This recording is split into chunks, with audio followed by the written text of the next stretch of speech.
Assalamualaikum warahmatullahi wabarakatuh. Nama saya Alden Gusti Bistara, NPM 233111094 dari kelas SI 23B. Kali ini saya akan menjelaskan tentang distribusi frekuensi pada mata kuliah statistika.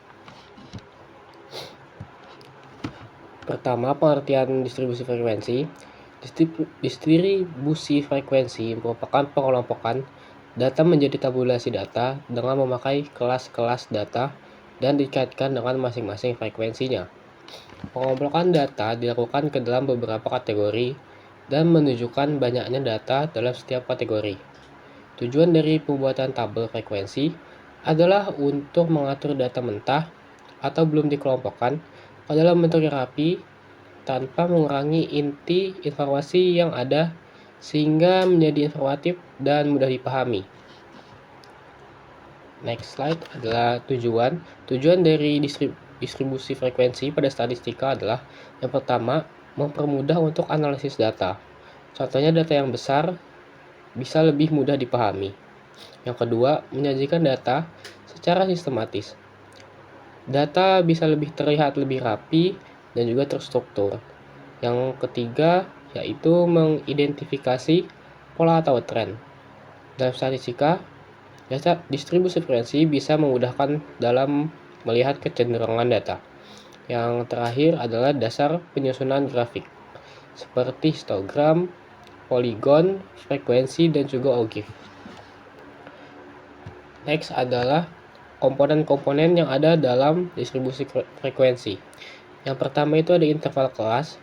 Interval kelas adalah rentang data yang dikelompokkan menjadi beberapa kelas. Ditentukan berdasarkan data terkecil hingga data terbesar. Contohnya 60 sampai 69, 70 sampai 79, dan 80 sampai 89. Yang kedua, komponennya adalah tepi kelas. Batas antara satu kelas dengan kelas lain untuk menghindari celah.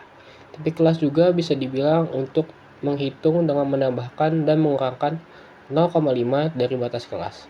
Contoh untuk tepi kelas adalah kelas 60 sampai 69, tepi bawahnya adalah 69,5 dan tepi atasnya adalah 69,5. Komponen selanjutnya pada distribusi frekuensi adalah nilai tengah. Nilai tengah adalah nilai tengah dari kelas interval. Rumusnya yaitu XI sama dengan batas bawah ditambah batas atas dibagi 2. Contoh kelas untuk kelas 60 sampai 69 ialah 60 plus 69 dibagi 2 sama dengan 64,5. Jadi untuk nilai tengah dari kelas 60 sampai 69 adalah 64,5. Yang kedua adalah frekuensi. Jumlah data atau banyaknya pengamatan dalam setiap kelas, yaitu contoh kelas 60 sampai 69 memiliki frekuensi 3, berarti ada 3 data di rentang ini atau di kelas ini. Komponen selanjutnya yaitu frekuensi relatif. Frekuensi relatif ialah perbandingan frekuensi kelas dengan total data. Biasanya bisa disajikan dalam bentuk persen. Rumusnya frekuensi relatif adalah F dibagi total data dikali 100%.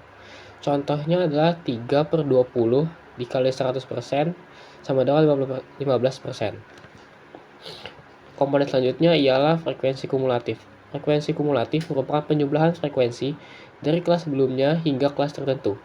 Terdiri dari yang pertama, kurang dari atau less than kumulatif frekuensi, akumulasi dari bawah. Dan yang kedua adalah frekuensi kumulatif lebih dari atau more than kumulatif frekuensi.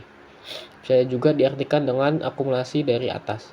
Contohnya, jika kelas 60 sampai 69 memiliki frekuensi 3 dan 70 sampai 79 memiliki frekuensi 5, maka frekuensi kumulatif kurang dari untuk kelas 70 sampai 79 adalah 3 plus 5, sama dengan 8. Komponen selanjutnya ialah lebar kelas. Lebar kelas merupakan jarak antara batas bawah dan juga batas atas kelas. Rumus dari lebar kelas adalah batas atas dikurangi dengan batas bawah ditambah 1. Contohnya pada kelas 60-69. Batas atasnya adalah 69 dikurangi 60 ditambah 1 sama dengan 10. Dan komponen yang terakhir adalah panjang kelas. Selisih antara tepi atas dan tepi bawah kelas merupakan pengertian dari panjang kelas. Rumusnya dari panjang kelas merupakan tepi atas dikurang tepi bawah. Contoh dari kelas 60 sampai 69, tepi atasnya adalah 69,5 dan juga tepi bawahnya 59,5. Jadi tinggal dikurangkan 69,5 dikurang 59,5 adalah 10. Selanjutnya kita masuk ke contoh soal. Di sini ada data nilai ujian 20 mahasiswa. Data pertama 65, selanjutnya 70, 72, 68, 75, 80, 85, 78, 74, 77, 82, 88, 91, 76, 79, 83 dan seterusnya. Langkah pertama dalam distribusi frekuensi adalah kita menentukan data terkecil dan juga data terbesar ya. Untuk data nilai ujian dari 20 mahasiswa ini, data terkecilnya adalah 65 dan data terbesarnya adalah 95. Langkah kedua kita menentukan range atau jaraknya. Range di sini kita mengurangkan data terbesar dan juga data terkecil. Data terbesarnya 95 dikurangi data terkecil 65 sama dengan 30. Jadi range-nya adalah 30.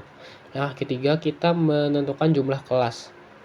Rumusnya adalah 1 plus 3,3 log n. N itu jumlah dari data yang kita punya.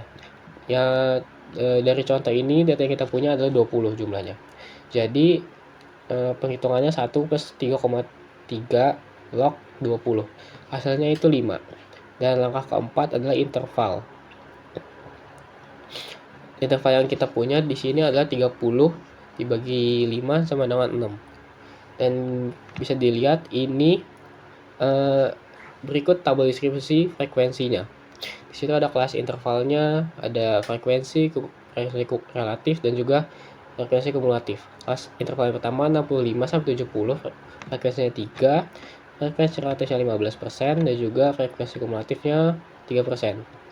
71 sampai 76, frekuensinya 5, frekuensi relatif 20% dan juga frekuensi kumulatifnya 8. 70 sampai 82 di kelas tersebut frekuensinya ada 6, frekuensi relatifnya ada 30% dan juga frekuensi kumulatifnya 14%. Kelas selanjutnya yaitu 83 sampai 88, frekuensi 4, frekuensi relatif 20% dan juga frekuensi kumulatifnya 80%. Dan kelas interval yang terakhir yaitu 89 dan sampai 95, frekuensinya 2, frekuensi relatifnya 10% dan juga frekuensi kumulatifnya ada 20. Jadi itu saja yang bisa saya sampaikan dari materi distribusi frekuensi ini. Terima kasih.